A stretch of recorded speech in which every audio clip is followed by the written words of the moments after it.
Let's go with Jonathan Tannewald. Go ahead, Jonathan. Thanks, Aaron. Hi, Emily. Thanks for taking the time. It's been a long year. A lot of the players played a ton of games. There was all the taxing of the World Cup too, but now comes a stretch of time that might be a fairly long period off the field until the NWSL starts up again next year, and we don't know exactly where that's going to be. Obviously, the rest is well-deserved, but how do you make sure that along the way you don't let too much slip? Thanks. Yeah. Honestly, I know me and a lot of my teammates have been training for the last 3 to 4 weeks. So, I think after this camp, we'll take probably 2 weeks off and then back to training again. So, I think a lot of it is just organization. And this is my third off season. So I feel like I've had a lot of experience having to get groups together, find fields, fly out to California if I need to get training and to get coaches and players. So,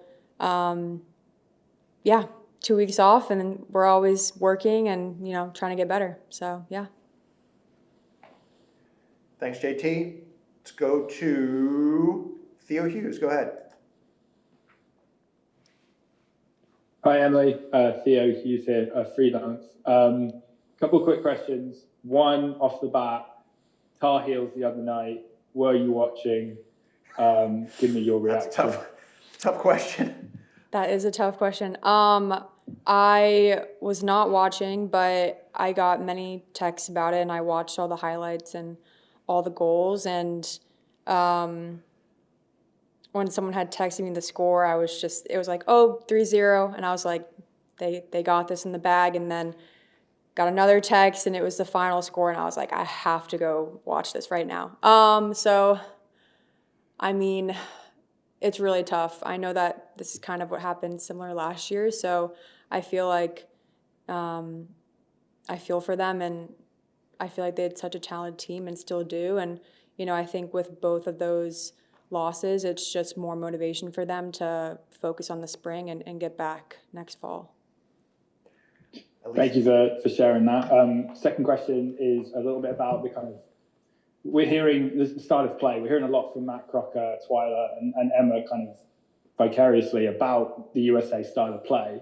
And I wanted to hear kind of from you, as someone who transferred to North Carolina Courage, developed a very progressive passing style of play. You're obviously coming in from UNC and then Louisville, but as someone who's already in a very possessive team, how are you feeling about these conversations around the USA changing their style of play or developing into a more possessive team?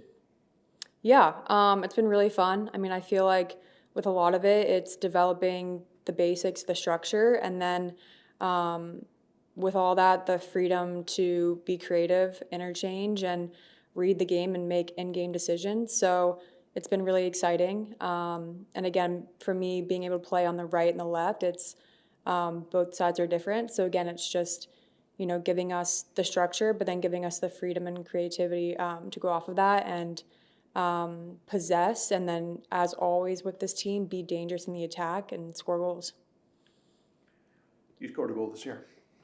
Remind you about that. Let's go back to Michelle Kaufman. Go ahead, Michelle. Hi, Emily. It's Michelle Kaufman from the Miami Herald. Welcome to my town. I hope you're enjoying yourself. It's a little cooler than usual, but hope the sun will come out soon.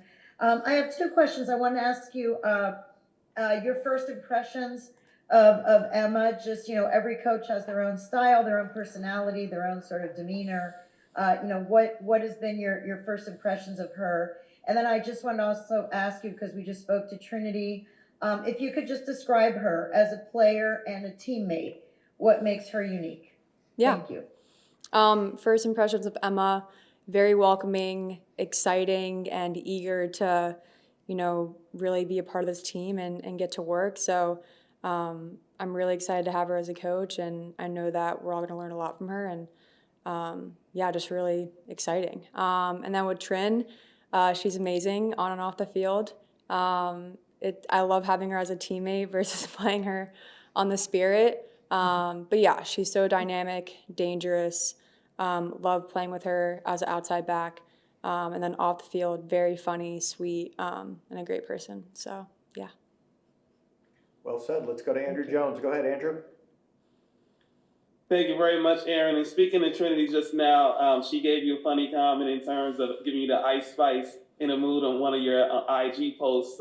What's been so shoot? You're breaking up, Andrew. You're breaking.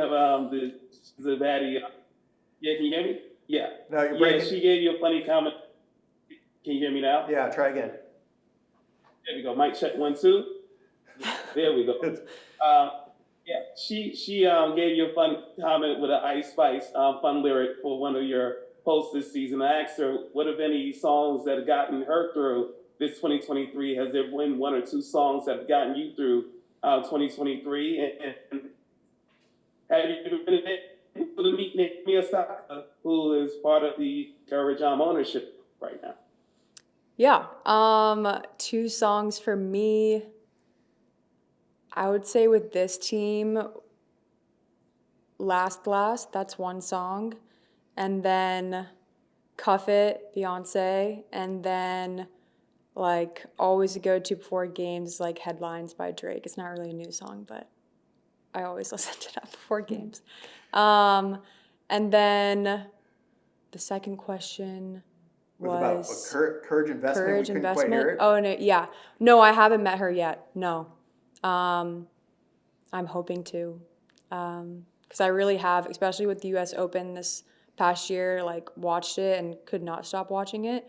So I feel like I'm becoming, and I'm starting to play pickleball now. Not the same as tennis, but it could be at some point. It could get to that level. But yeah. Let's go to Sean McCaffrey. Go ahead, Sean. Thank you for your time here today.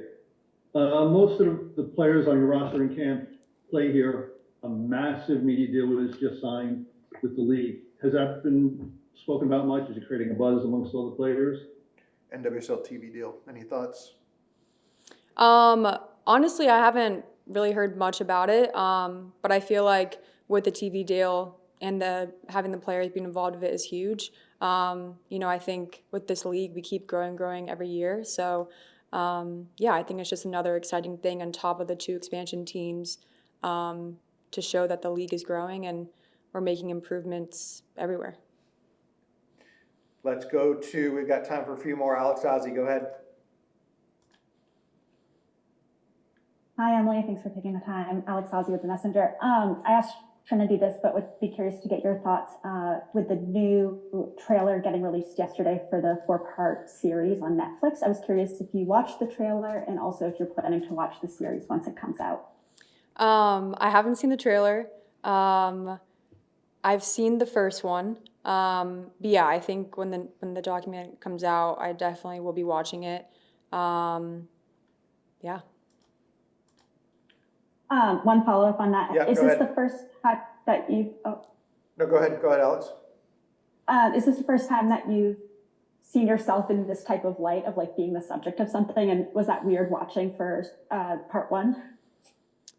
Yeah. Well, I don't really know if I was in the first trailer. But it will be really interesting. I mean, I think with the Netflix, they've done a few of these 4-part documentaries and they've been really interesting, like on a lot of different subjects and sports. So, I definitely will be watching it and being a viewer, but it will be weird to see, obviously being in and experiencing it. But yeah. Let's go to Jeff Kassouf. Go ahead, Jeff. Thanks, Aaron. Thanks, Emily. I definitely have pickleball follow-ups for another day. But for the first impressions you mentioned about Emma, I'm wondering, there's kind of the idea that it's an outside perspective coming in, right? It's not like, she's had experience in the U.S., but it's not maybe from within, the league, the NWSL, or like, do you feel like maybe the team is at this point of needing something fresh, something different, and maybe even just like disruption, for lack of a better term, and sort of how you're viewing things and just kind of being challenged in what that looks like?